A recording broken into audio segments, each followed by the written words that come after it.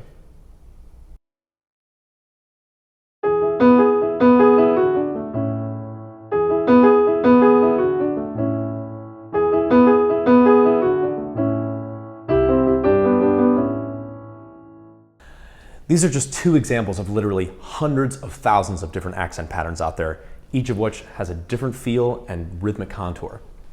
It's amazing how changing just a small thing like an accent can completely change the way a groove feels. Dynamics is my favorite aspect of groove, and I really encourage you to experiment with it in your own playing. So anyway, we finally arrived at the fourth and final component of groove, but it is definitely not the least. It's the foundation of everything: tempo.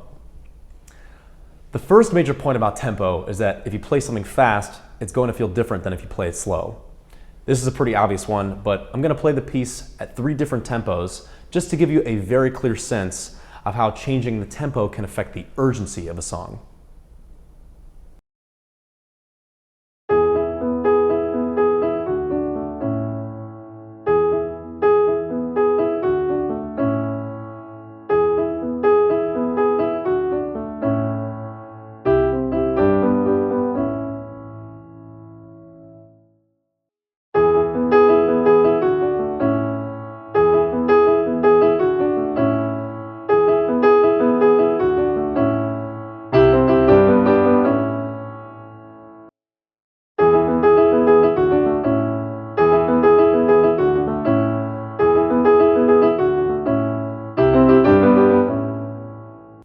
At the original tempo, 80 beats per minute, the piece feels kind of peppy, kind of groovy.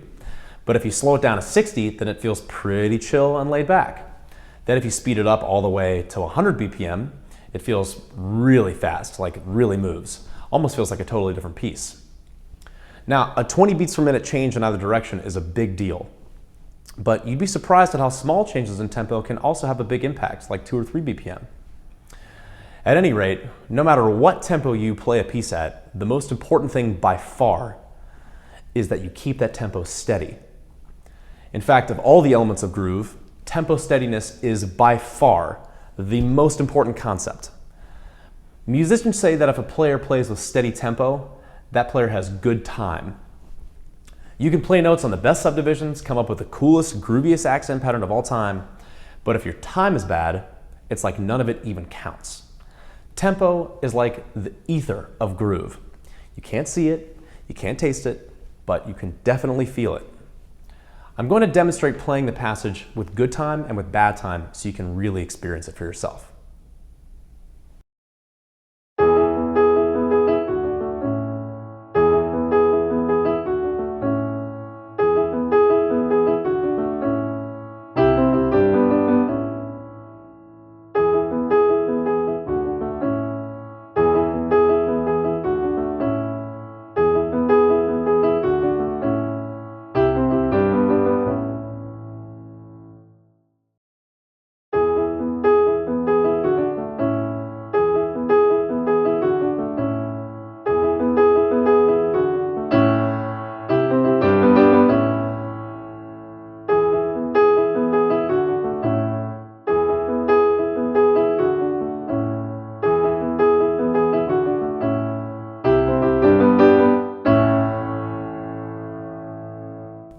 Did you notice how in the example with good time, it was easy to tap your feet to it?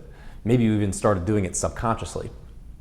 But in the example with bad time, the rhythms were so inconsistent that it didn't really feel natural. Like, even if somebody asked you to start tapping your feet to it, you wouldn't really know where to start. That's why as a musician, working with a metronome or a drum machine is super, super, super important.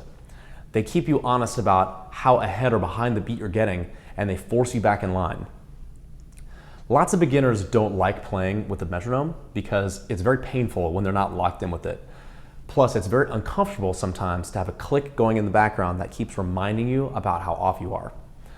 But it's definitely worth it to push through this discomfort. Make friends with the click. It should be an important part of every practice session.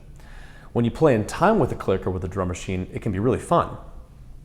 In this final demonstration, I'm going to show you what it feels like to play with a drum machine, both in good time and in bad time. Here we go.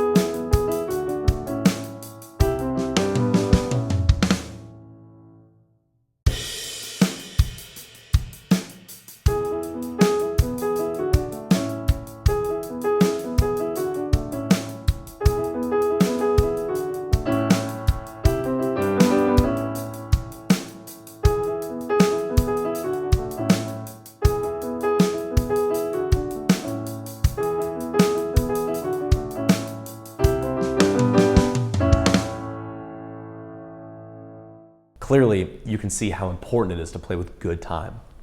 Like I said, tempo steadiness is the #1 biggest, most important concept in this entire video, and it's a huge focus of my piano program. I almost like to imagine tempo as a giant cosmic conveyor belt, and it has these little tiny holes where you can drop little notes.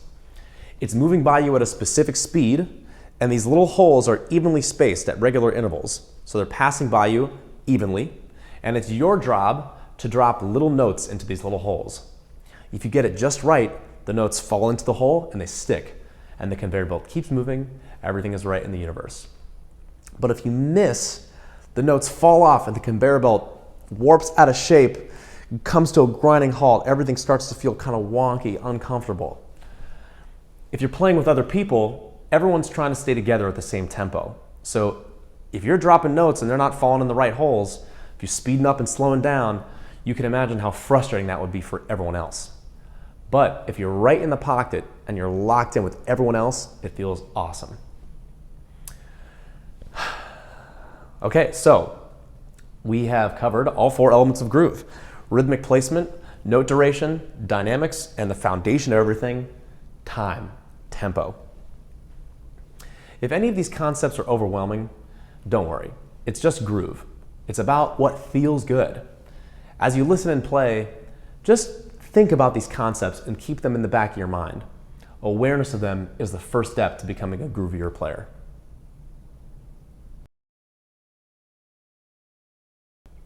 We've talked about theory and intuition. We've talked about groove.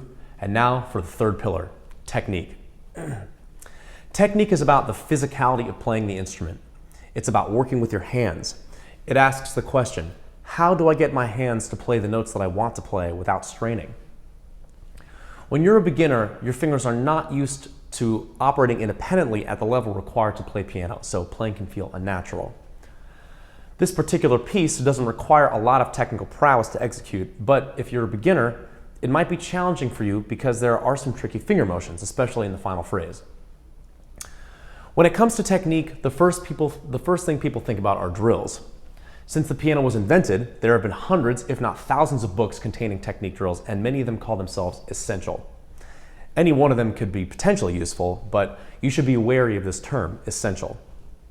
Lots of people ask, what are the best and the most effective technique drills to help me become a better piano player? And I've actually fallen into a very interesting trap. Sometimes I've spent more time reading about this and researching what drills to practice than actually practicing, so don't do that. However, through all of my reading, I did find a nugget of wisdom that made all the time worth it. There isn't a best technique drill or set of drills, and there's not one proven path to becoming a great piano player that's better than any other. Some great piano players, especially classical players, spend lots of time doing technique drills and honing specific techniques so that they can execute super challenging passages. On the flip side, some great piano players have spent relatively little time doing drills, and their technique just develops as a side effect of learning tunes and playing a lot. Here's the big secret I learned about technique. It's not about what drills you do or don't do, or how many different kinds of scales you practice, or how fast you can play them, or anything like that. Here's the deal. The point of building technique is to play what you want in a relaxed and precise way. This is so important. I'm going to say it one more time. The point of building technique is to play what you want in a relaxed and precise way. So when people ask the question, what drills should I be doing to make myself a better piano player? They're asking the wrong question. The first question is, what do you want to play? And the second question is, what do your fingers need to learn how to do so that they can play it? Once you have answers to those questions, you can make your own technique drills customized to your goals. All you have to do is plan out the specific finger motions required and then practice them a bunch so that you can execute them precisely and with relaxation. If you look at it like this, anything you ever play can be thought of as a technique drill. You just have to approach whatever it is deliberately and with this particular focus: precision, relaxation. Am I saying don't do technique drills? Of course not. I love technique drills. They have huge benefits. They make your fingers stronger, more independent of each other, more adaptable to new challenges, lots of good stuff. But what I am saying is this: the technique development portion of your practice session is not just the first 5 to 10 minutes that you run scales and do exercises out of a book. Every new challenge is a technique developer because it gives your fingers an opportunity to grow in some new way. For example, let's say you were learning the piece that I played and the final phrase was giving you some trouble. Here's a couple ways that you could break it down. Okay, here's the final part of the piece. One more time. I'm going to slow that way down for you. It goes like this.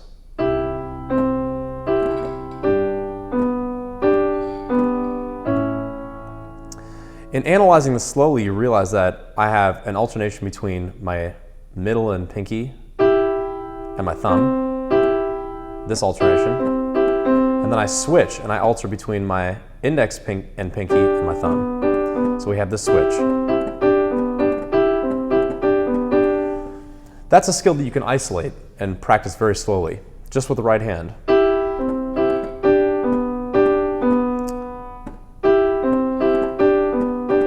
And then we have the switch back to complete the phrase. So you'd practice this very slowly with an eye towards relaxation and precision. Am I relaxed? Am I precise? Relaxed and precise. What if I wasn't precise? What if I glissed this note accidentally and meant to hit this one? Well, practice again with relaxation and precision in mind.